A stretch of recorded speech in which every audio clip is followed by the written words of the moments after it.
Today we are discussing poverty based on location. This includes rural Australians and farmers. This video includes a description of this group, why and how they are affected, and some of their experiences and impacts. According to the Australian Bureau of Statistics, a rural area can be classified as people living on separate properties or population areas of less than 1,000 people. Towns are classified as a population of 1,000 to 99,000, and cities are defined with a population of 100,000 people or more. The definition of poverty varies in accordance to a person's situation.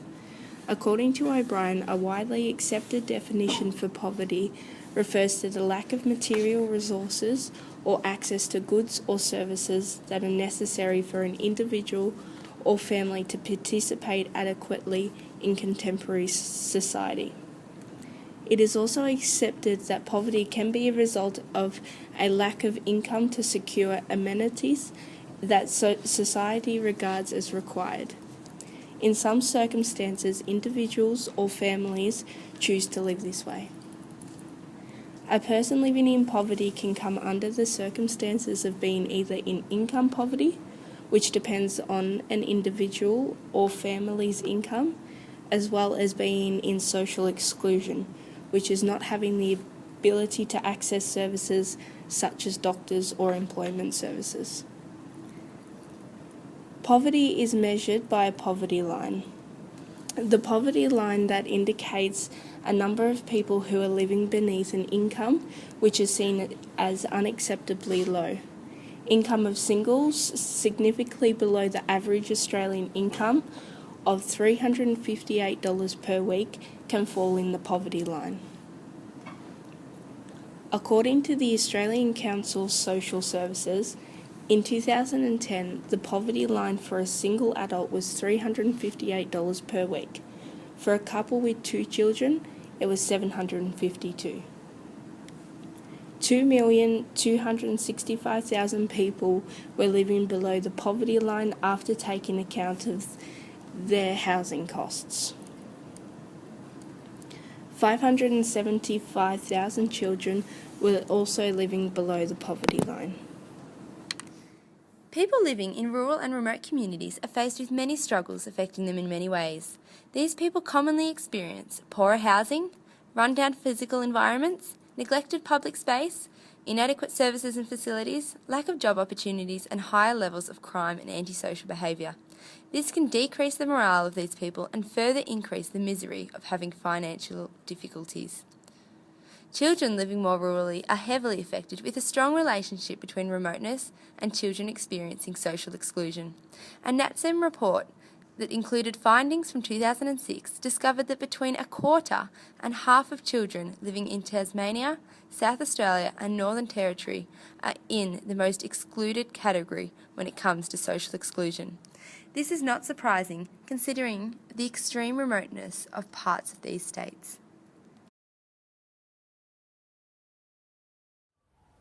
Deprivation is a key aspect of poverty, and especially when we're talking about rural Australians.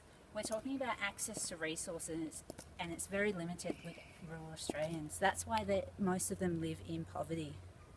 So the big question is, why do a lot of rural Australians who live in poverty still live in rural areas? Well, from a socialist point of view, it's because their family, their community, their basis of living is in that community. If they move away from that, they lose those benefits that they gain from having their family around. Support, access to family history, all that makes them as a person. So why is there not businesses and resources in these rural areas? Well, for the basic fact that there's no money there. They won't move their employees and their self, as well as their business and life, to these areas if they're not going to have a financial gain. It is a well-established fact that the people living in rural and remote communities experience greater rates of poverty when compared to those living in more dense areas. From a liberalistic perspective, all individuals have the choice to make their own decisions according to their best interests. It can therefore be said that the people living in these communities that are more prone to poverty and deprivation choose to live in these places and are responsible for the encounters experienced from their life choices. Individuals living in more rural locations face problems such as less jobs, reduced employment opportunities, less access to services, greater travelling distance to services, sometimes higher costs of living, as well as reduced social opportunities. Though, every individual has the opportunity to pursue their own course in life and must therefore deal with the constraints involved if they choose to reside in a more deprived location. Individuals have the ability to make wise decisions on their own behalf, and with hard work they can make the most out of their opportunities or create a different life. Individuals living in remote locations may not be able to flourish and develop in their communities, leading to poverty, though everyone has a choice and it is up to individuals to make their own decisions. So in some appeals narrative work that he did looking into people's experiences of living in poverty, he used an example that the Age newspaper used when they described the sad sameness of Broadmeadows and how it was referred to as the Bronx in the 1980s. And it's just sort of an example of how in Australia we tend to categorise areas of Australia as being poverty stricken. But we also need to look into what people's experiences are within these areas. In Murphy's work, which was based on a lot of interviews that he conducted, it was seen that a lot of people tend to have ongoing battles with the welfare system. Many of the welfare policies that are in place at the moment place demands on the recipients of those payments, and they are constantly searching. They have to constantly search for paid work, and when they get offered a job, they have to take that job regardless of their suitability or longevity. Many of these jobs may be hours from where these people live in these rural and remote areas, and it just places greater pressure on them with increasing fuel prices and a lack of public transport in their areas in a lot of cases. Murphy's narrative work also drew on, as I said, interviews done with many people living in poverty. And a lot of them felt like part of the experience of living in poverty was missing out or being left out. And when asked in the interview what they might have been missing out on, two of the top responses that topped the list were being able to afford a vehicle that ran reliably and being able to put the fuel in that vehicle so it can run, which is a luxury a lot of other people can afford who aren't in the poverty bracket. This evidence sort of directly related to people living in poverty in rural and remote areas, as they often rely on their vehicles to get to essential places like school, work, the supermarket, which, is just essential things in life. It was also seen in his report that food insecurity is thought to affect 5% of Australia's population, and one of the groups that to suffer from that the most were people living in remote areas. So clearly, as we can see through the interviews and this further reading, everyone's experience of poverty will differ throughout Australia, but it is pretty clear that poverty or poverty in certain locations, whether that be rural, remote or in the city, can have an impact on certain people in Australia. We interviewed some individuals from rural and remote areas and asked them some questions about poverty. One person we interviewed was 26 years old, female, and was from Quantong, Victoria. Her background is Australian and her current job is working for the government as an animal healthcare officer. The employment opportunities in Quantong are very limited because of the far distances to travel to work. However, many people have their own farm and use this as an extra source of income. While at university, this person was receiving payments, however they no longer are because of their job position. Because of her job position, she does not feel affected by poverty, however she can see why some people living in this area are affected by poverty.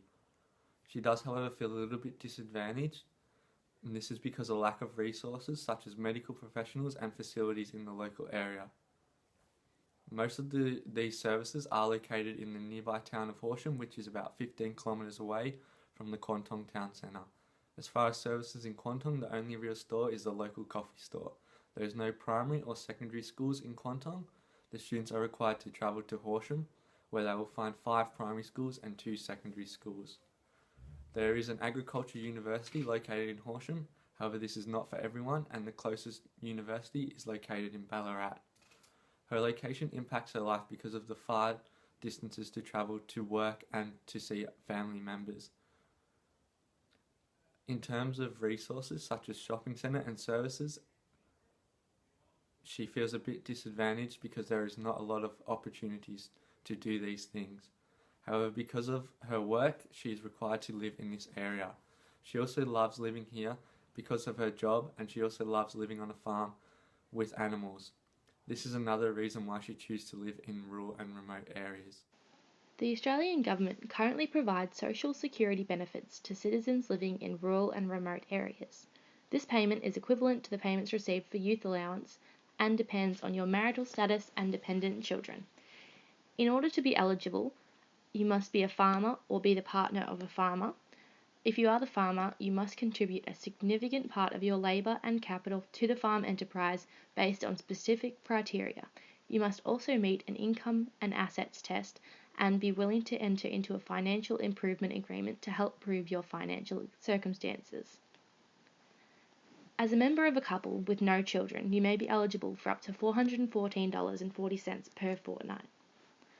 As a member of a couple with children, you may be eligible for up to $455 each fortnight.